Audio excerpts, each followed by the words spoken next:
នៅពេលដែលងាយចាក់ចេញទៅជីវិតមួយនេះវាអស់ផ្លូវសេចក្តីស្រឡាញ់ទៅបានមិនចាំនៃការជិះចាប់នឹងការសោកខ្ញុំថាអំទៅហើយមិនណាយនឹងវិលត្រឡប់ទុកឲ្យបងម្នាក់ឯងកំដៅកំដែងដូចតែងពេលដែលគ្មានជីវ៉ានៅក្បែរកាយយ៉ាបងគាត់ទៅថ្នាក់ខ្នងអមហើយបងថាទៅសារទៅពេលនាងចាក់ចឹងជាថ្ងៃពីរៀមរាដៃបងគាត់តែពេលនេះបានទៅគេណាយចុងក្រោយ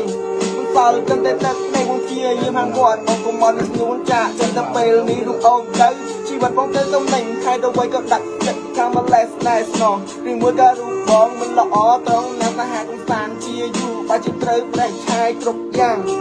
ទៅថាមកពីម៉ាក់ប៉ាហាមគាត់រូបបងមិនណយតាក់ទងនឹងបងទេណាក៏ប៉ុន្តែរូបបងជាមនុស្សអត់បានចាក់ជាមនុស្សចំស៊ីមិនដែលឃើញគឺសាលាមានចំណេះវិជ្ជា